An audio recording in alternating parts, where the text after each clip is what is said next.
It's what you do literally in the first week that makes the most difference in your agency. I mean, it's crazy to say that, and you have to keep delivering value, obviously, but what you do in that first week is absolutely huge. And that, I think that's the thing that I try to convey to new agency owners that we talk to too, and I know you do as well. It's you've got to be very honest with what you're selling. You've got to show them what the benefit is, but you want to go after people that get it.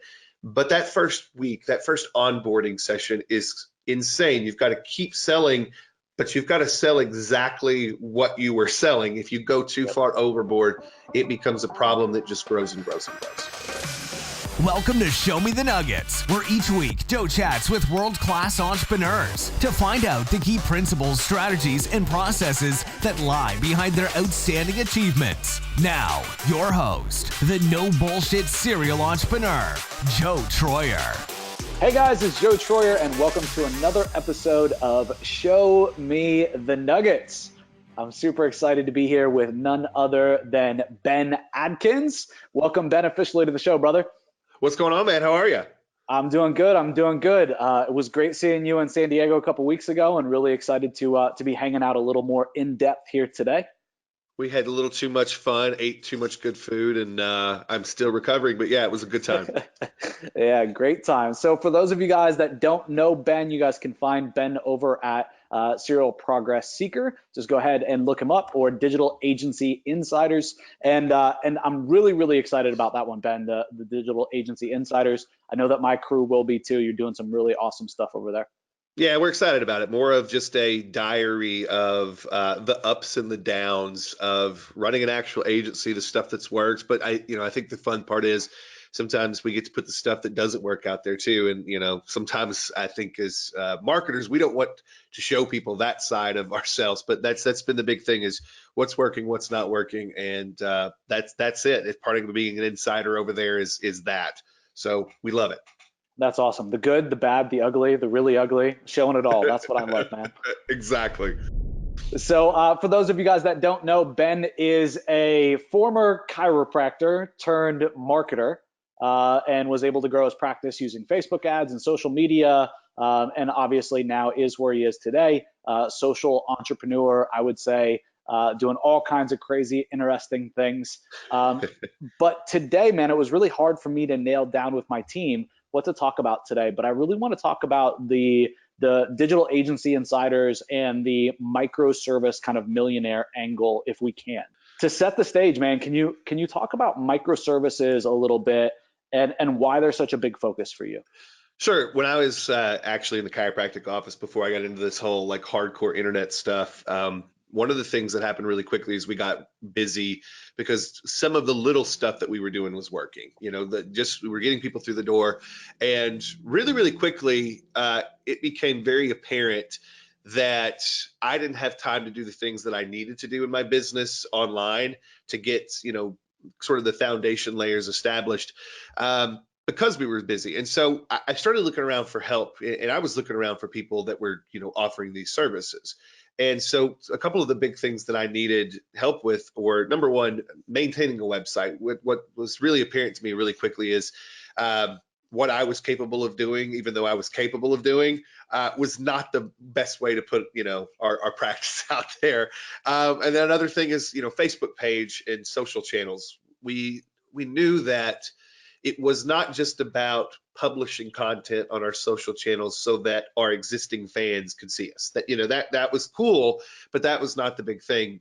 The way I always looked at social media was there are going to be times when people are going to hear about you. There's going to be times that people are just searching out for a certain type of business, and they're going to come looking for you. And when they get to your Facebook page, if the last post that you posted was 6 months ago, it does not convey a good message of what's actually happening inside your practice. And if the last post that you posted looks like you borrowed it from Pinterest, or someone, 8 other people that had used it before, it does not give the best impression of what's going on inside of a practice. So early on, I started thinking about this. I started thinking, how do people find out about you when they want to know about you? And I said, well, you know what do? I go to their websites and I go to their Facebook page, and I really, whether it's fair or not, I judge what's going on in those businesses. By that, it's almost like you drive by a business and you see whatever's going on. If they haven't swept their driveway out, if their sign is, letters are knocked out, it conveys something about the business and what's happening inside. And so with microservices, that's the thing. I started looking around and I started finding out to get somebody to manage your social media, to get someone to do the website, people were offering, $5,000-$10,000 to build a website for us, which was fine. Like I said, I totally understood the value in that, but I was like, at the time, I didn't have that kind of money. And a lot of, chiropractors, dentists, people that are getting going don't always have that. And so that was one thing. From a social media standpoint, people that wanted to post for us maybe twice a week were looking to do $400 or $500 a month, up to $1,000 to $1,500 a month. And as I said, it was something that was very difficult for us. And what I took in, just the way that I think, I said, it's because they're doing a lot of custom stuff. And so with microservices, that's where that thought started to plant itself. Even way back when I was in my chiropractic office, I'd be like, wouldn't it be cool if somebody just had this down to a science and could come in and could use a system that they've already built to do this stuff for us, so that we had posts on our Facebook page every day, so that we always had a great looking website that did its job and, looked great. And so that's when I got into, kind of the point where we were doing something about it. I said, nobody else is doing this quite the way that I think it should be done from my chiropractic office. So we started building it for ourselves.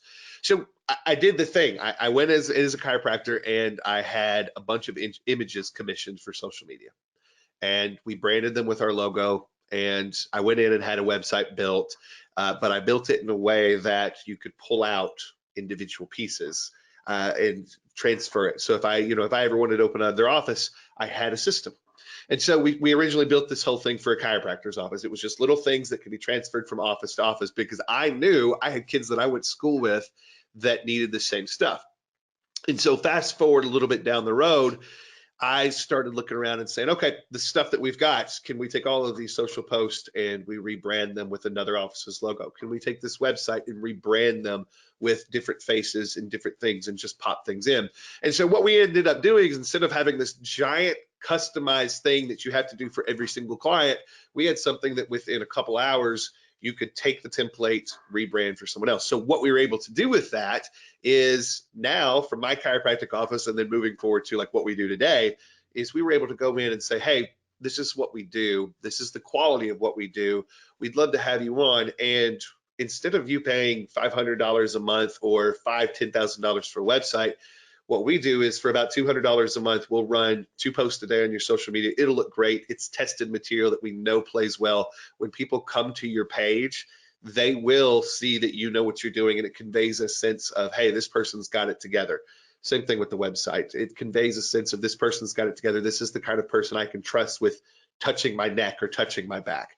And so that's what we did. And so from a perspective of, as an agency, somewhere along the way, I did have classmates start asking me for help. And then I had people that weren't classmates. I'd show up at a conference and be talking to people, and they would want this kind of thing. And so I kind of back-ended into an agency with just this stuff that I had. And we just sort of built a team to rebrand it and to get it going. And I think the thing was, for me, and this is what, when I first started helping people, I was doing some customization stuff and it drove me crazy. And I thought, what, we built this for chiropractors.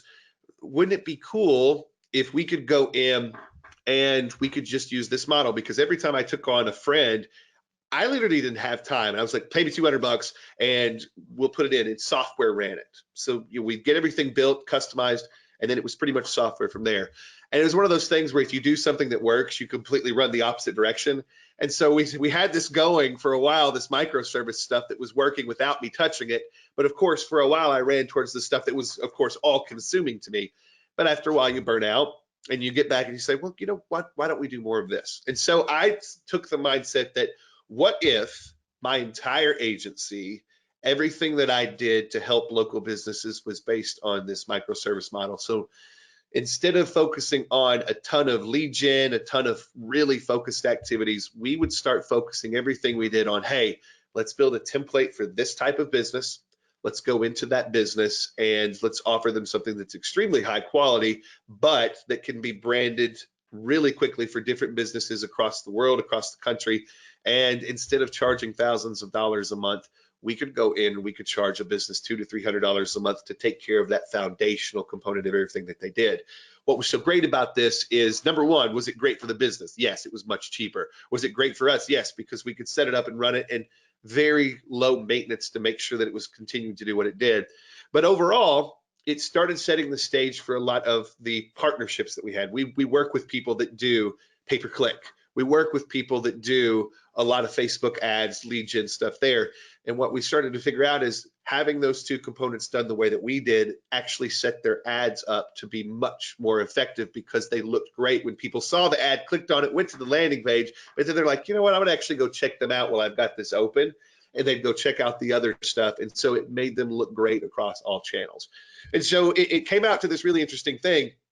And the beauty of the microservices for us was we were always able to stay in selling mode because we could sell and very quickly have them onboarded, very quickly have it going. And our clients loved it because they didn't have to pay a lot to look great. And so that's, you know, in a nutshell, that's how it kind of got started. You know, that's how I backed into actually doing it the whole time. And it became this thing that was a very scalable process in our agency that we could help a ton of businesses in all kinds of niches all across the world without having to, you know, get too crazy about how we customize things for people. So when you're chatting with an agency owner right now, what kind of agency owners do you think that microservices apply to? You think it's kind of industry wide? You think it's a very specific type of agency? Who's it for? Who's it not for? One of the things that we see a lot of is we have a lot of people that have been doing it for years. This is the conversation that I have. Of course, it appeals to people that are new because it's something that's a lot easier to start out with.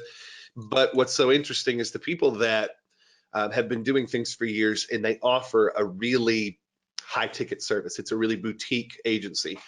What they get into very easily is it becomes sort of a process that they can apply to all of their existing clients, establish more of a regular type of income. Plus, a lot of these people that have these high ticket agencies have this big chunk of people that they have that they've wanted to work with them because they typically do a good job of bringing possible prospects in, but that weren't really there. And so they've been able to go back to these people and say, but we offer this in the meantime while you're getting ready for this. And what's so great is people that have these more established agencies, they do more boutique stuff.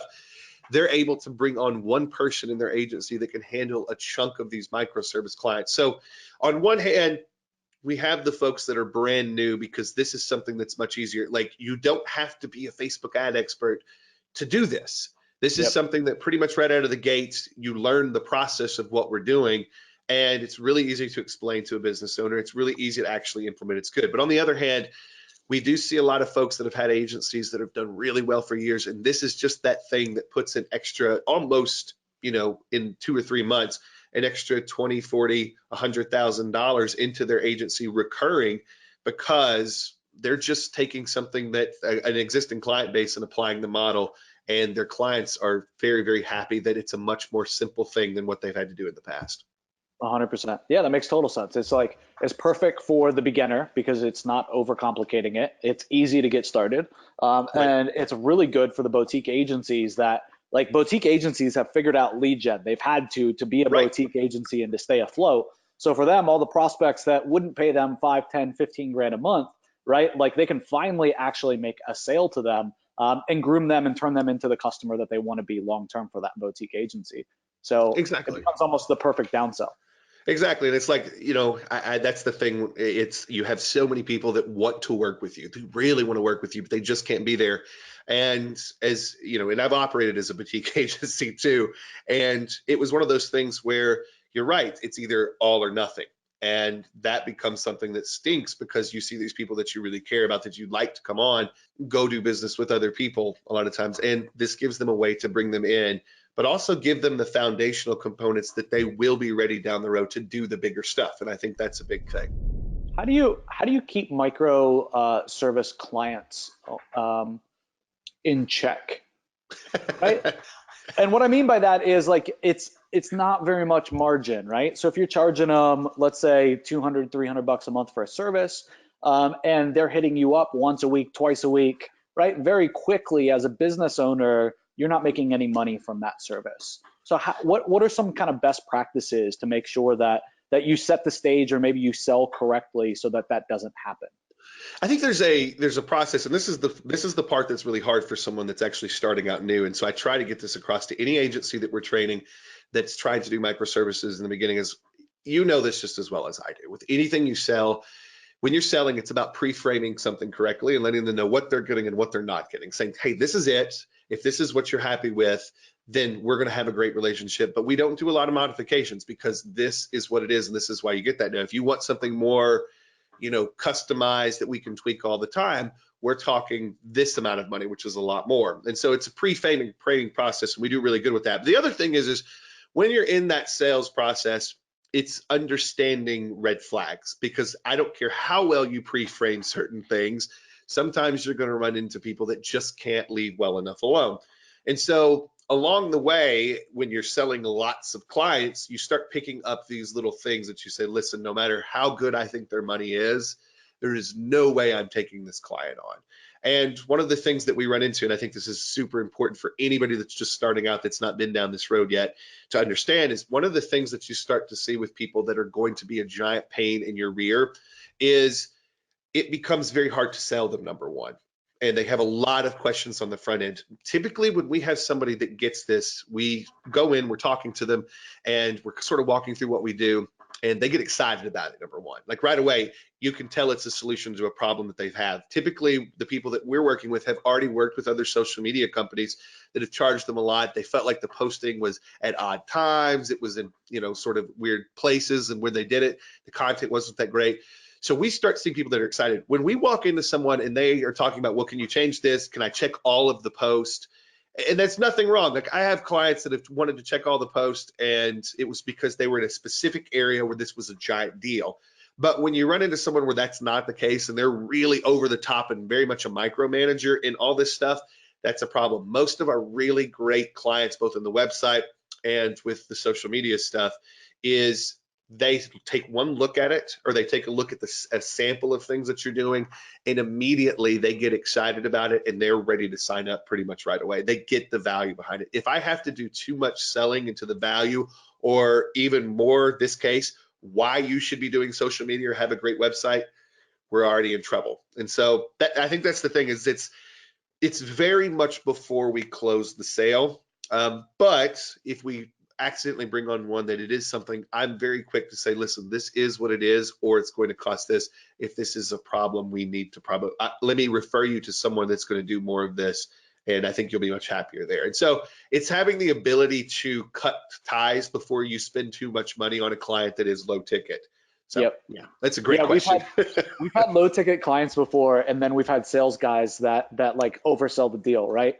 And so then it's just, man, it's a headache. It's hard. And so what we started doing was, on onboarding, we'd resell the deal. And so somebody that is not a salesperson, that's an ops person, that's actually going to get the job done, is saying, okay, so this is what you signed. This is what you agreed to. You understand this, right? And if they say no, and Billy promised me this, we let them immediately jump out of the deal. Yeah, that's and huge. If this isn't what you want, you can walk away. No harm, no foul. We understand. And it's like even the people that were oversold then accept it, and they're like, okay, I understand. And now they onboard correctly with the right expectations. It's what you do literally in the first week that makes the most difference in your agency. I mean, it's crazy to say that, and you have to keep delivering value, obviously. But what you do in that first week is absolutely huge. And that, I think that's the thing that I try to convey to new agency owners that we talk to too. And I know you do as well. It's, you've got to be very honest with what you're selling. You've got to show them what the benefit is, but you want to go after people that get it. But that first week, that first onboarding session is insane. You've got to keep selling, but you've got to sell exactly what you were selling. If you go too far overboard, it becomes a problem that just grows and grows and grows. So yeah, I totally agree with that. When it comes to microservices criteria, what comes to mind? Like, what are the price points? What are the time requirements? What's profit margins, right? Like, if you were to give me some bullet points, like, Sure. Here's the 5 things, here's the 4 things, here's the 10 things. What are the main criteria, so to speak? So let me just kind of start from the ground up. It's when you're doing social content and scheduling. Number one, we don't call it social media management because we don't manage anything that's still on the office. What we do manage is, does the content show up on the page when we say it's going to show up, and is the content high quality, and is it branded for the business? So that's number one. That's a big deal. One of the things that we sort of do is, when we actually are putting this content out there, the margins are low, because like I said, you're looking at $100 to $200 a month thing. And so the software that we use to run this stuff typically, and by the way, the things that you can use are like a post planner or a Beat Edgar. There's lots of things that do what we call rotation. And so when it gets to the end of your bucket of content, it starts again, so you don't have to like keep scheduling stuff. And so we'll use something like that. And what's so great about that, both of those programs, is they allow you to have multiple businesses within an account. So you can have an account that's like $24 and you can run 20 businesses out of it. And so from a margin standpoint, you look at, hey, we've got a client that's paying us $100 to $200, and just the software that it takes to run it, that's the key. Now, the real expense is if you have to create all of your own images. What we typically do is we run a 3-month set. And so 180 images is what we run, and that's the rotation, and there's 2 posts a day. So that takes us to about 3 months, and we build that stuff at the beginning. Now, for us, we've got, like I said, we've got these templates that we use over and over. A lot of the people that we train just buy a template that we've built. But if you want to do it yourself, like I said, absolutely doable. But that is the largest requirement of time to starting that business, is to actually building the images. But the beautiful thing about this is once you build your set of images that you're going to use for one client, you've got a set of images that you can use for 1,000 clients. And so that's the, like I said, if I'm being completely upfront, that's the one-time consumption thing. Past that, we use a tool called watermark.ws. And watermark.ws allows you to pop in all 180 images or however many images you've got, and instantly put a watermark up in one spot. So we always leave like the top right corner of our images open so that we can put the watermark all over there in just that one spot across the images. Past that, if you're doing this yourself, it's your time. If you hire someone on, it becomes their time, and you've got to pay them. How I tell all our folks to structure this, and just getting real inside how we do this, is take on your first 10 to 20 clients, run the business yourself. You're doing sales, you're doing the actual fulfillment, but that gets your hands dirty enough with all this that you know how to actually show someone, the ins and outs, the onboarding issues that you might have, the sales issues you might have, but also the scheduling stuff. At this point, I've got one person that runs this. And what it kind of looks like is this: they spend 1 hour to 2 hours a week on client outreach. So new client outreach, new people that we're going after, they spend 1 hour to 2 hours. And that's, like I said, the majority of what they do now is actually email. They started off with something we call donut drops. It works really well to get your first few clients, but then I typically graduate to emails once we exhaust a local market and we have to move on from there. So we've got an email system that we use there too. From there, 1 to 2 hours a week to actually get new clients. And we move into okay, once you sign a client up, we've got this process down to onboarding them is about 1 hour to 2 hours per client. That's getting the images branded for them, getting it into the software, talking with the client, making sure they understand kind of what's going to be happening over the next little bit and when their service starts. And so that's there. So you look at that, and that's the bulk of a lot of it, right? Is your prospecting time is that, and when you do sign up a client, you spend 1 hour to 2 hours with that client. From there, with clients, what we typically do is we have a mass email that we send out to all of our clients, sort of saying, hey, this is what's going on, this month. It has something to do with the month that's happening, what's going to be coming on, because not only do we schedule a rotation, but for holidays for clients, we'll actually schedule holidays. So if there's a holiday post coming up, we'll remind them that that's coming up, but that's sent to all of the clients that are in our thing, which takes very, very little time. And it's pretty much everything's written before the year even starts. And so that's there.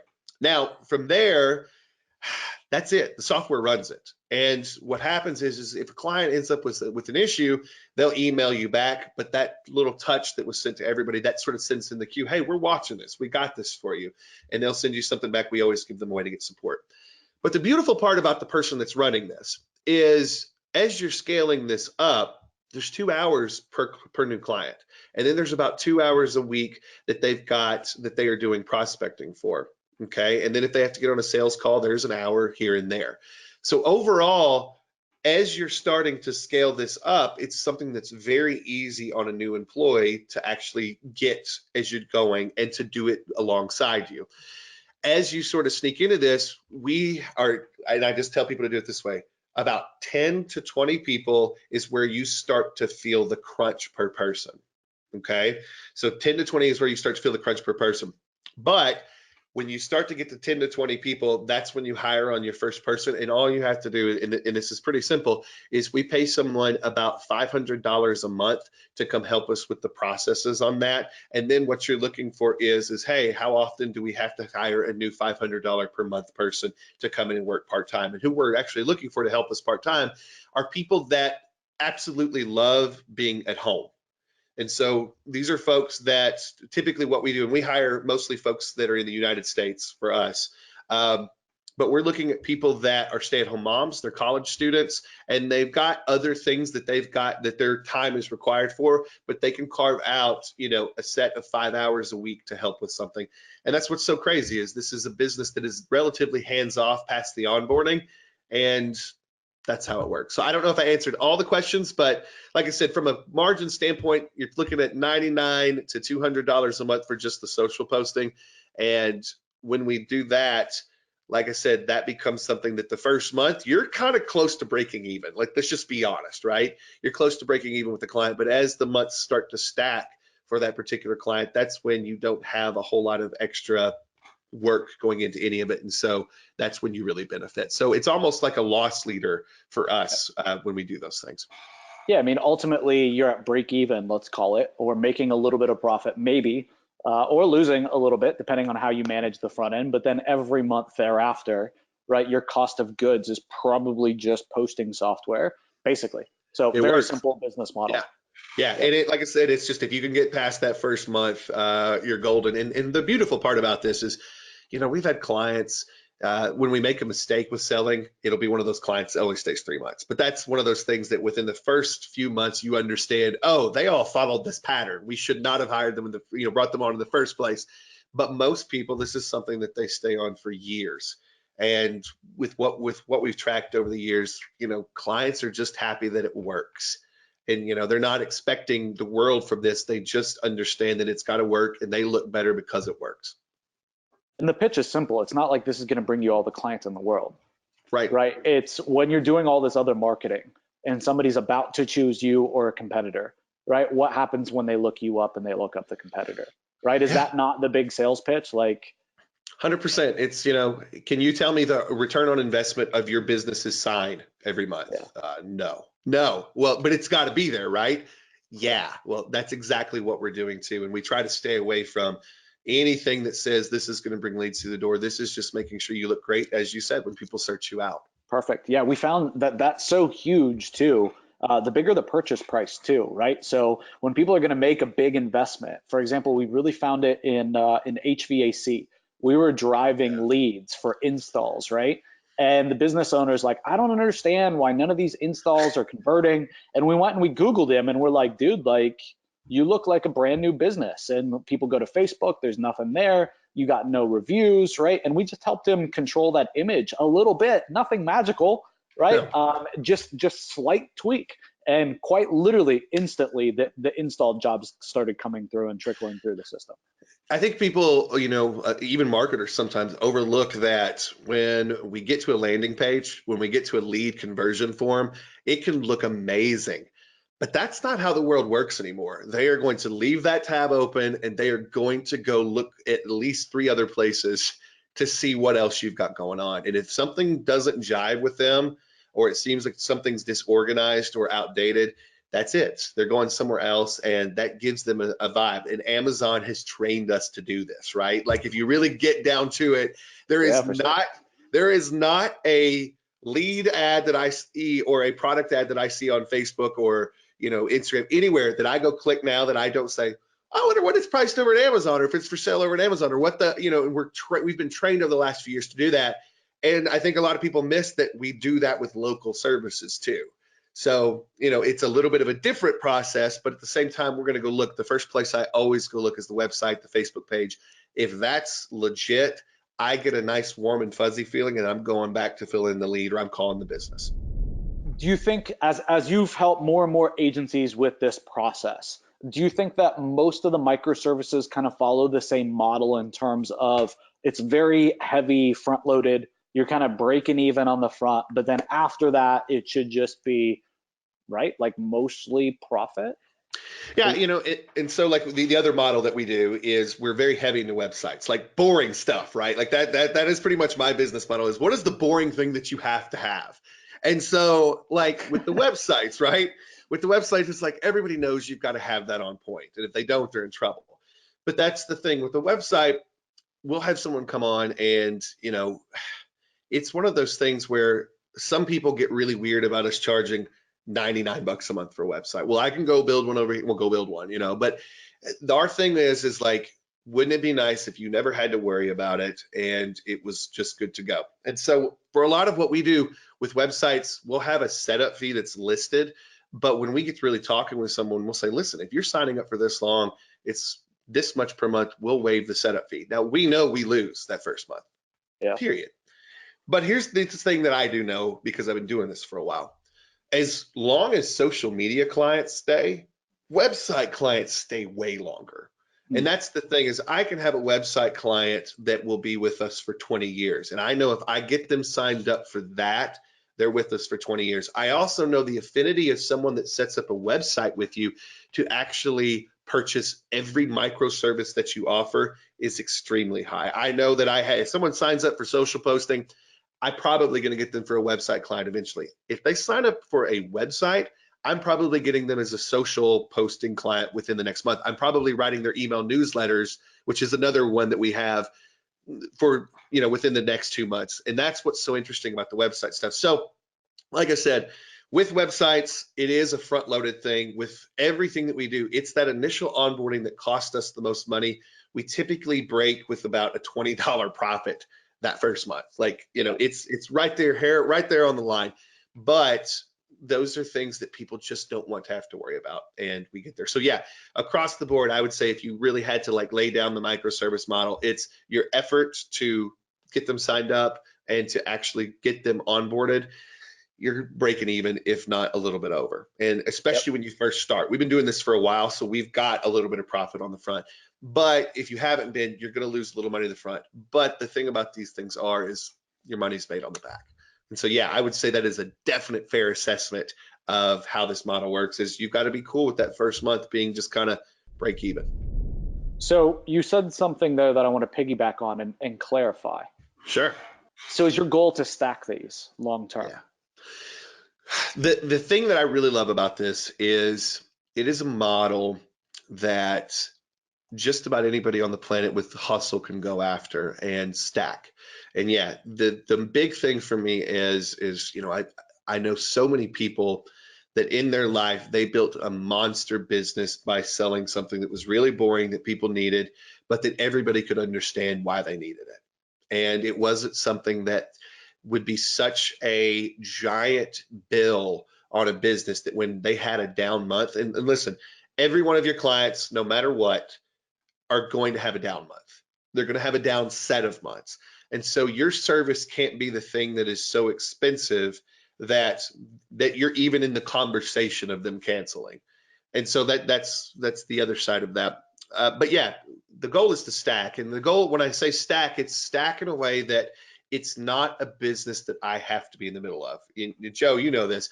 I have a couple businesses that I am the centerpiece of, and I thank goodness I love them. Right? I'm okay with that. I love being the centerpiece for that. But the beautiful part about other parts of my business, this part included, this agency model, is that it runs without me, and so I'm able to put people in the middle of these things. And they can run it, they can stack it, and it can stack without me. And one of the things that I'm doing right now inside of Digital Agency Insiders is we've brought on this guy. And this guy's entire gig is to be part of a reality show for us. And what we're doing is we're putting him in the middle of this microservice model and starting in, we're going to start it in a month. We're going to document every month of what he went through. He's going to get interviewed by our staff every month. And that's the idea. And we've done this internally in the past with people.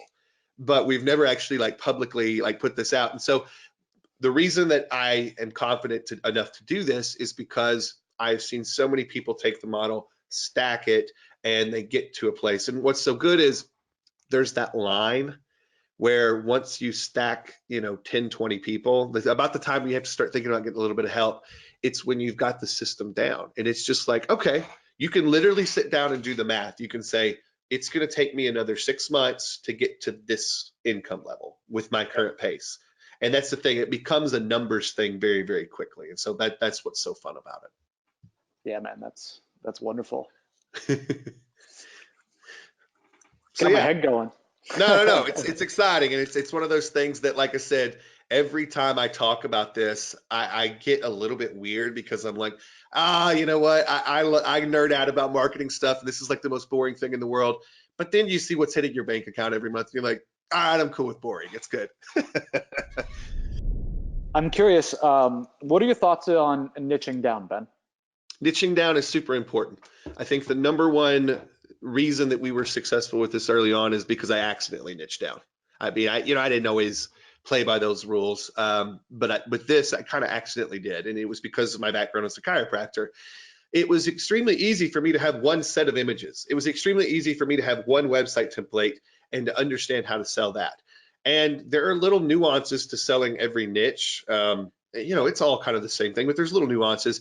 When I got really good at, and I was beating the pavement. I was dropping off donuts when I first took this seriously, and it wasn't just classmates and stuff.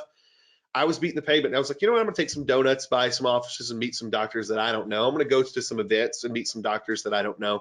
And when I first started doing this, that was the thing, is it was a matter of getting in there and getting it in front of people a certain way and doing it to just one niche. Because what I found out is there's these stories, there's these sort of weird things that go on in the back of people's minds that happen when they go through school. It happens when they show up to their trade conferences, that once you understand those stories, it gets easier and easier to sell them because you can take care of the concerns. You're not taking advantage of them, but you actually understand the concerns that they have. And so, of course, from a perspective of, hey, we've got a chiropractic pack and a chiropractic website template, let's just keep rebranding that. That made my life easier. I didn't have to keep, reinventing the wheel. But from a sales perspective, that's where it really got interesting, is I started to understand that when I showed up at a chiropractic conference and I sponsored a lunch, because that's eventually what I got into, and it works really well, is my story and how my story related to them. And you could be sitting there saying, well, of course, you were a chiropractor, so your story. But no, I've had people that have done this, and it's just telling the story as to why you started the agency, why you thought this was a problem, why you got into it. And when you start understanding how that story is taken in by a group of people or by one-on-one with a person that's with the history they've gone through, because all chiropractors, believe it or not, as goofy as we all are, we all went through the same sort of testing for national boards. We all were exposed to the same trade magazines, the same thing. So there's a culture there. And once you understand that culture, it's big. So from a perspective of scale, that is the huge part of niching down, which I know you preach this too. When I first got going, if I was not just focused on one set of images to market out, one website template that I could recreate over and over again, that was simple to me. I didn't have to reinvent the wheel. It was over and over and over, rebranding the same thing over and over again. But also the sales process. Once I understood that sales process, how what I was saying was being interpreted and making those little micro tweaks to it to play into that a little bit more, that's when things got a lot easier. So I don't think that I would be as successful with this, and the people that we've taught would be as successful with this if they had not started off that way. Now, we have people that are now in 3 different niches, but they pretty much dominated one before they even thought about going anywhere else. And that's sort of the stack for them. Yeah, I think there's so much complexity from sales to fulfillment when you stack more than one. No joke. I mean, I probably in my last agency gained 40 or 50 pounds because of the stress of me simply not picking one niche and, sticking with it, just being ADD and wanting to play business, builder and entrepreneur instead of like really thinking through it. And that's what ultimately led to me getting out of that agency and, getting out of, thankfully, a life that I really didn't enjoy. Yeah, I'm right there with you. It was when I first got started, I just was a hustler, just like most people out there that are listening to this. They're just hustlers, and they're like, let's put money in the bank. And that's cool. I respect that so much that you're just like, hey, I'm going to take on whatever I can take on and put money in the bank. But what you miss is the trade-off, because you're right. I was the same way. When I was in sort of this mode of, okay, how many different people can I get a check from? My health suffered. I didn't sleep as well. I gained weight, and I was more sluggish all the time, and my head wasn't as clear. And so what I sacrificed those years doing that was completely not worth it. And it seems so silly that you could be so stressed by something as easy as operating in multiple niches, but it's the truth. It's very much the truth. And I think that one of the big things that we talk about kind of behind the scenes is, how do you be healthier? How do you have a more enjoyable life? And how do you, make sure that you're around for your kids? And not only talking about like not being actually around, but like, how do you actually be around for the stuff that's happening right now? And I was able to do that because I was focused on one thing, and there was a time during the day where I could actually walk away from the work and go, be a dad and be a person that was there for my friends too. And I think that's super important. I could not have done that had I been on 4 or 5 different tracks in my head at the same time. 100% agree. 100%. So important. I like want to shake people sometimes. I'm having a coaching call and I'm like, pick a niche, and they're like, no, and I'm like, please, like you're killing me. But it's funny, you said earlier that that you sponsor lunches at events. People often hit us up at Invisible PPC and they're like, hey, can you run PPC campaigns for me to get clients for my agency? And I'm like, yeah, sure, no problem. What niche do you go after? And they're like, and I'm like, how on earth could I ever drive you traffic if I don't know who I'm targeting? And if you don't have a message that's appropriate for them and an offer that's appropriate to them, you're not speaking to them. It's like, how could I possibly help? But you know exactly who your market is. And even if you don't sell them today, you're going to sell them tomorrow or down the road. You can reuse that list and those relationships. But obviously, it's very short-sighted if you can't pick on a niche or a vertical. It's just hustle every day. It's across the board. It's something I try to tell my clients, like my chiropractors. I'm like, no, you're not a general chiropractor. I'm sorry. I mean, that may have got you to here, but you're not going anywhere else. I mean, you've got to focus on some sort of condition. You've got to focus on something and be known as that. And it's no different for us marketers and people that are doing this stuff in an agency side. People want to work with specialists. That's all there is to it. Especially this day and age, everyone wants to feel like you actually understand what they're going through. And when you can convey to them that you understand what they're going through, they want to do business with you. It's that simple.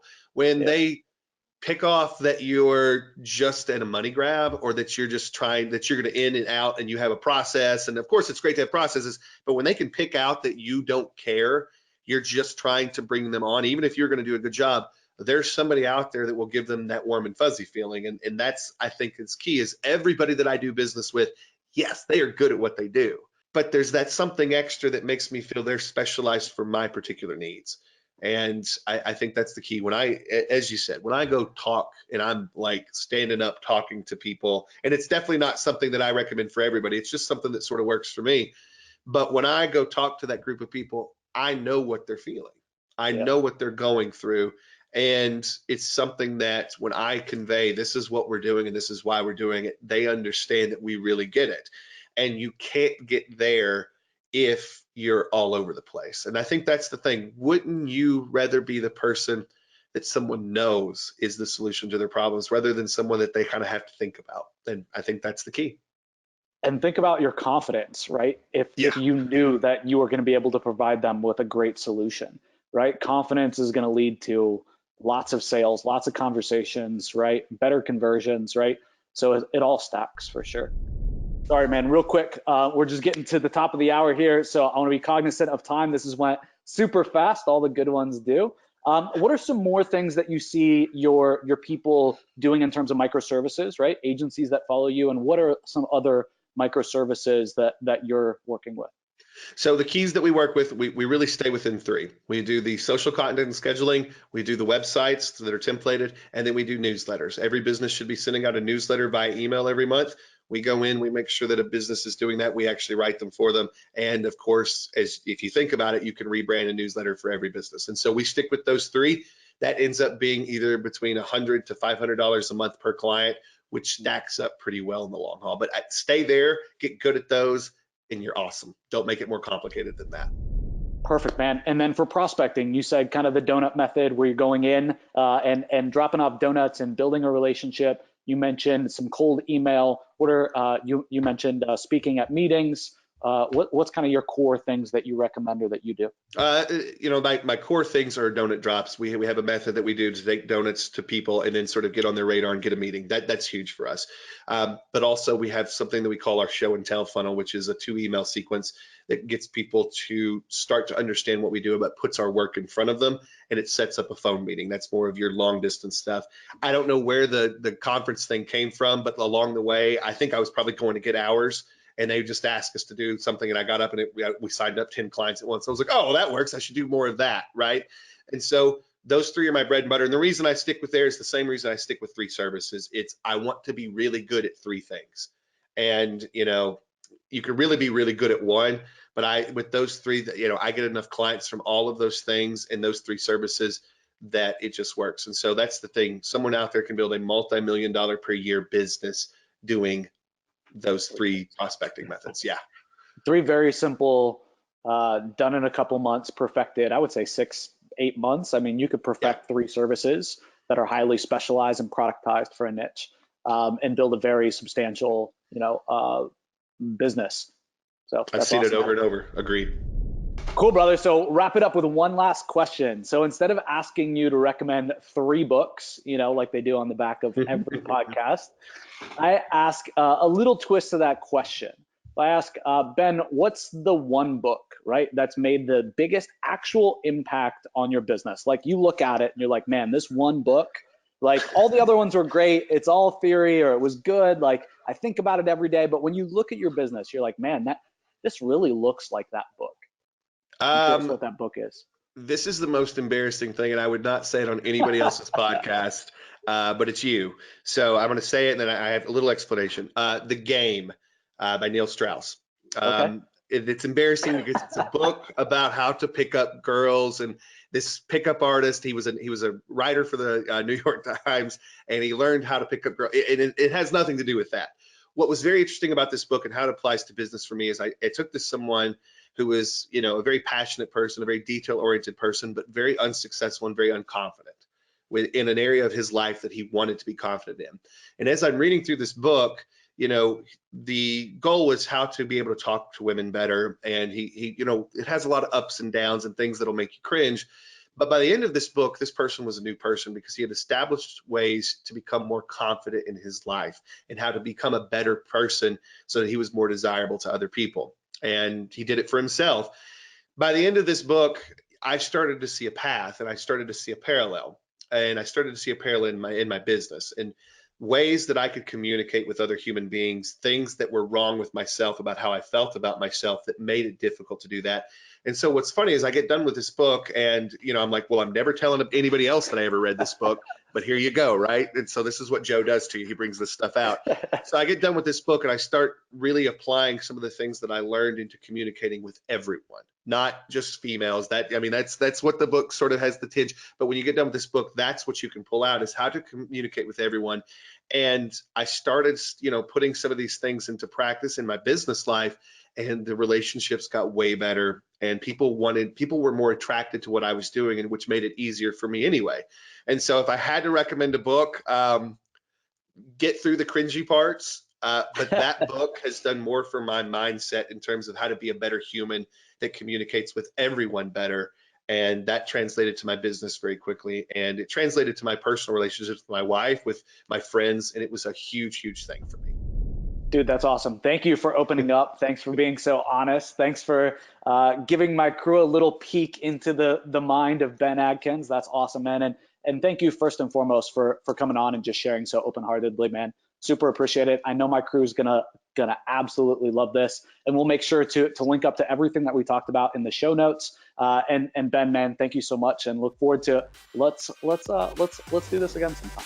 Yeah, let's do it. Thanks for having me, and it was a blast as always. All right, guys. Sayonara. Joe Troyer signing out.